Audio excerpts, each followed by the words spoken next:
Hello, magandang umaga. Good morning po ulit. Lawrence Santa Ana po. Ang ordinaryong tao, isyong panlipunan na naman po to. Pero hindi po ito hot copy nung tatalakayin ko. Hindi po ito Duterte versus Marcos. Hindi ito Binay versus Cayetano. Hindi ito Trillanes versus Duterte at Bongo. Hindi po yun. Iba po to. At saka hindi ko muna babanggitin yung paalaala sa mga leader natin. Kasi po ito, ibang issue po to. Kagabi, nagbrabros ako sa Facebook. Meron ako napanood na mag-asawa, nasa harap sila ng kainan. Tapos isang bata na anak nila, nakaharap din sa kainan. Tapos nagtatalo yung mag-asawa. Dumating sa punto na nag-away sila. Yung lalaki, binubugbog niya yung asawa niyang babae. Tapos yung babae naman, lumalaban siya, ayaw niyang patalo. Tapos yung anak, iyak nang iyak, yung kanin sa plato nandun na sa mukha ng bata. Iyak na iyak habang yung dalawang mag-asawa.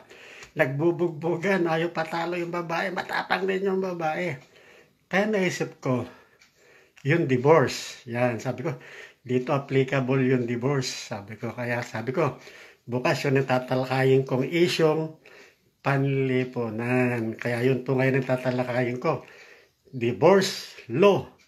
Dapat na ba o dapat noon pa na ginawang batas? Napapanahon ba? O yan, ang tatalakayin natin. Ngayon po, ang divorce o diborsyo, ito po yung paghihiwalay ng mag-asawa na paghihiwalay na mabilisan sa korte, hindi gaya ng annulment, napakahaba. Sa buong mundo po, Pilipinas na lang ang walang diborsyo. Sa Italia, na kung saan nandun ang Vatican City, ay laganap ang diborsyo. Yan. Yun po ang totoo. Sa buong mundo po, Pilipinas na lang walang diborsyo. At ang diborsyo ay para lang sa mag-asawang hindi na magkasundo. Nagkakasakitan ng emosyon, physical, na napapanood ng bata. Tulad doon napanood ko kagabi sa Facebook. At ang diborsyo, may nagsasabi na ang diborsyo ay nanghihikayat daw ng paghihiwalay ng mag-asawa. Pero bakit naman maghihiwalay ang mag-asawa kung nagmamahalan sila at masaya ang kanilang pamilya? Yan. At ang diborsyo po, hindi magastos. Hindi tulad ng annulment of marriage na 200,000 pesos ang kailangan gastusin sa proseso ng annulment. Ibig sabihin, ang annulment ay para lang sa mga salapi. Para sa may kwarta lang. Pero yung mga ordinaryong tao na mag-asawa, kahit gusto na nila maghiwalay o later ay gusto magpakasal sa bagong pag-ibig nila, hindi nila magawa kasi wala silang gagastusin para sa proseso ng annulment. Ayan po ha. At saka may nagsasabi rin na hindi raw pwede ang diborsyo sa Pilipinas. Kasi kristyanong bansa daw tayo. Ibig bang sabihin sa buong mundo, dahil walang diborsyo sa Pilipinas, ang mga Pilipino ang pinakabanal na tao sa buong mundo kasi walang diborsyo. Yan po. Kaya dapat na po isulong yan. Bagamat nakapasa na sa mababang kapulungan o sa Kamara de Representante, pero meron yung mga nasa Senado na talagang ayaw daw nila ng diborsyo kasi un-Christian. So, hindi na makakristiyanong gawa. Yung ibig bang sabihin, yung nasa Vatican, nasa Italia, hindi makakristyano kasi may diborsyo. Yun ay utak ng mga utak kamote nagsasabi nun. Yun po. Ngayon po, bakit ba yung mga mambabatas? Yung iba, kasi nakapasa na sa Kamara, ayaw nila ng diborsyo. Samantalang, at alam na alam ko, at meron akong alam, na maraming politiko ang mambabatas na ayaw nila. Sinisigaw nilang ayaw nilang diborsyo. Pero sila yung may legal wife, may other woman pa. O kaya naman yung babaeng mambabatas o politiko, may legal husband na siya, may other man pa. Pero kung makasigaw sila, laban sila ng laban sa diborsyo. Yan po. Ang diborsyo po, tama-tama na po sa panahon natin, long overdue na nga yan, dapat noon pa yan. Kasi nga, sabi ko, Hindi naman ito nanghihikayat ng paghihiwalay, lalo na kung nagmamahalan kayong mag-asawa at masaya ang pamilya nyo. Kasi yung mga kumukontra sa divorce, nangkuha silang simpatsya ng Catholic votes. Yung botante ng mga Katoliko. Yan na. Kasi Kristiyano nga sila. Dapat wag ipasa ang diborsyo kasi gawain daw ng demonyo to. Sabi nila. Kaya dapat hindi pasa. Ibig sabihin, demonyo rin yung mga nasa Vatican. Sa Italia kasi may diborsyo sa Italy. Yun po. Sabi ko nga po dito sa Nueva Vizcaya ka po sino ang pinakamagaling na tumatanggi o umayaw sa diborsyo? Inahamon ko ng pampublikong debate. Kahit maging sino ka man. Pag-usapan natin yan. Public debate para makita natin yung pros and cons, ano may mabuti, ano hindi masama. Kaya kahit sa buong Pilipinas, kahit yung mga senador na kumukontra ng diborsyo, inahamon ko kayo. Pampublikong debate. Issue lang, walang personalan. Patunayan ninyo, bakit ayaw nyo ng diborsyo? Ano yung basihan ninyo? Sasabihin ko rin yung basihan ko, bakit dapat ang diborsyo? Yan ang para maintindihan ng mga ordinaryong taong katulad ko na naghihirap at nagugutom. Yan. Yan lang po yan. Diborsyo po. Nakita ko po kagabi paano mag-away yung mag-asawa. Kaya dapat lamang po na ipasa na yung Kongreso ay diborsyo bagamat tapos na sa lower Congress at nandun na sa Senado. Pero may narinig ako dun sa Senado nga na may senador na ayaw daw niya ng diborsyo. Para siyang anghel. Para siyang anghel na punong-puno ng spirituality. Pero, tanungin mo, magkano yung pork barrel niya na kinukupit na sa pork barrel niya. Yun. Ay, ganun. Kwento to, real talk to. Kwentong makatotohanan to. Hindi marites. Ganun lang po yan. Kaya panahon na po na suportahan natin ang divorce law. Kasi kung isang pamilya naman ay masaya, nagmamahalan sila, wala silang dapat ikatakot sa diborsyo.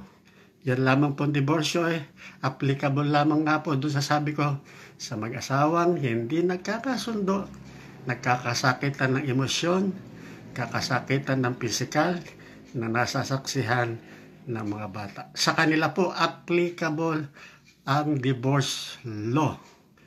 Sa mabuting pamilya, masamang pamilya, hindi po applicable sa kanila yan. Ito pong diborsyo para doon po sa mga minority. Hindi naman majority, nag-aaway yung pamilya mag-asawa. Para sa mga minority na gano'n sa sitwasyon, ito po ang solusyon para yung tanika lang bumibigkas sa kanila. Kaysa araw-araw sila nagbubugbugan, nagsisigawan na napapanood ng mga anak. Yun pong divorce law ang mag-aalis ng tanikala para silang makalaya sa malempyernong relasyon na pati mga bata nadadamay, nasusunog sa malempyerno nilang buhay. Yan lamang po. Maiksi lang po. Kahapon wala akong napanood na balita. Trillanes versus Duterte. Binay versus Cayetano. Magano. Tapos in-interview si Bongo. Hindi niya dinideny yung 6.6 billion. Basta ang sabi niya, nakuha raw nila ng legal. Kabait naman ng gobyerno, binigay sa kanila 6.6 billion na hindi ginamit ni Bongo yung kanyang posisyon para makuha 6.5 billion.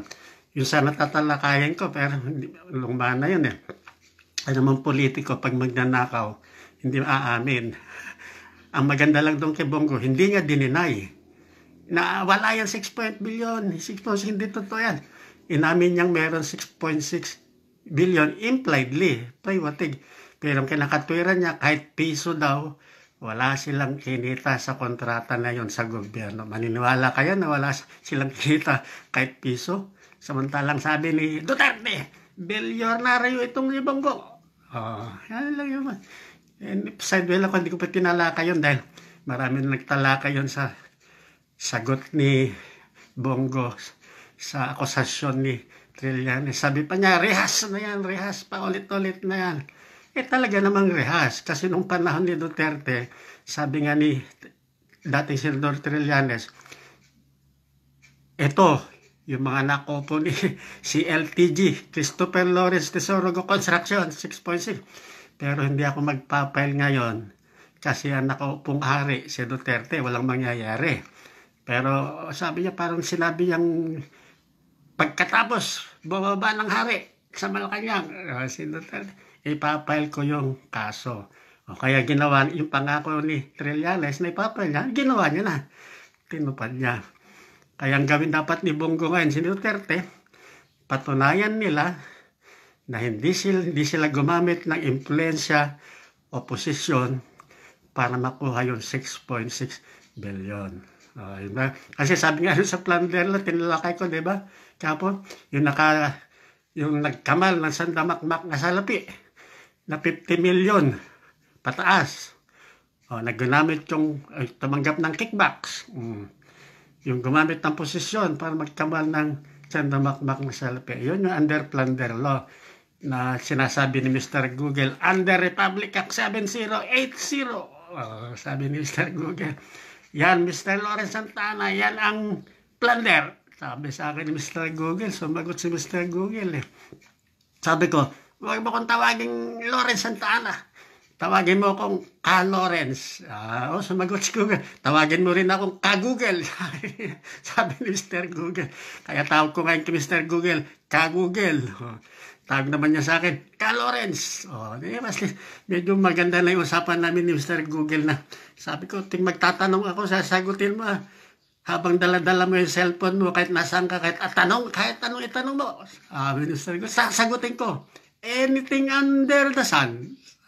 Wag mo iwawala yung cellphone mo para makontak mo ako. Ayun. Sideway lang po yun, joke po yun. Pero ganun po talaga. Pag hawak mo ang cellphone mo, hawak mo na yung buong library ng buong mundo.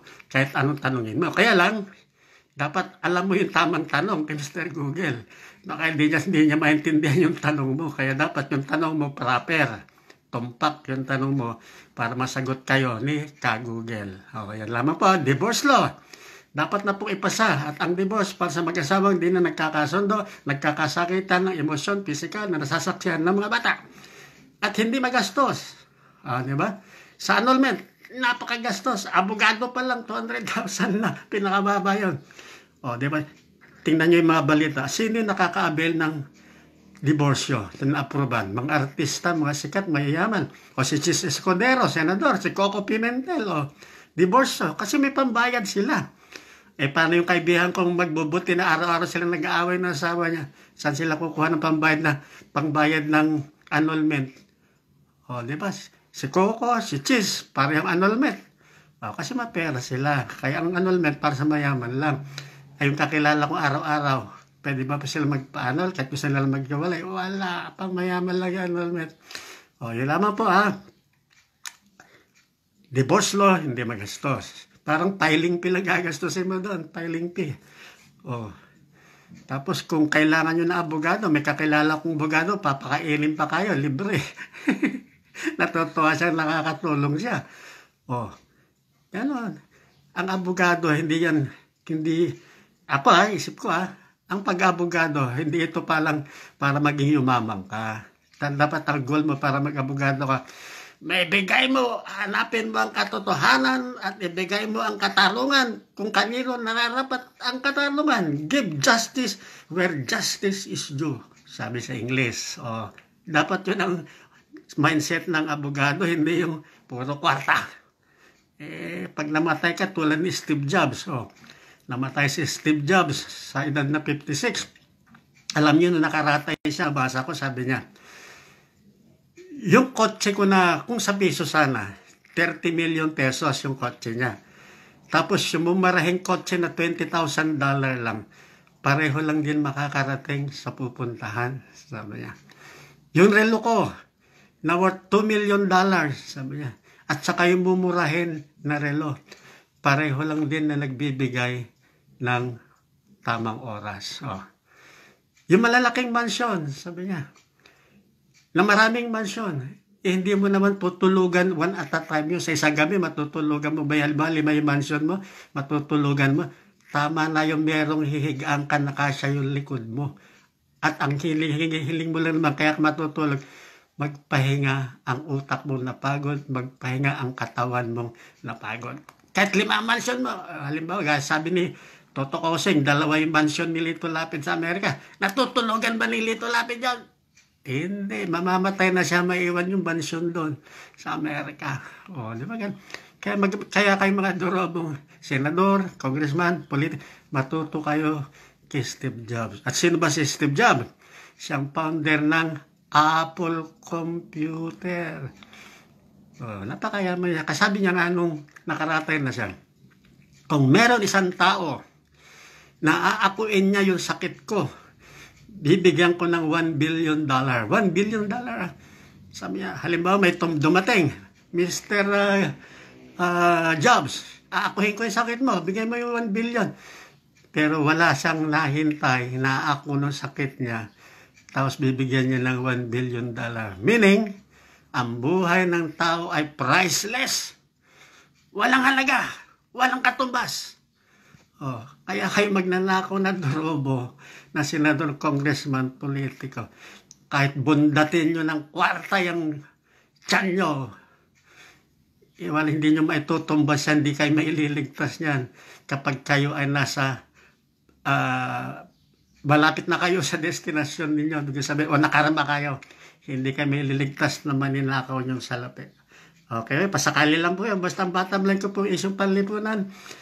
Diborsyo. Dapat, noon pa yan, diborsyo na yan, long overdue na.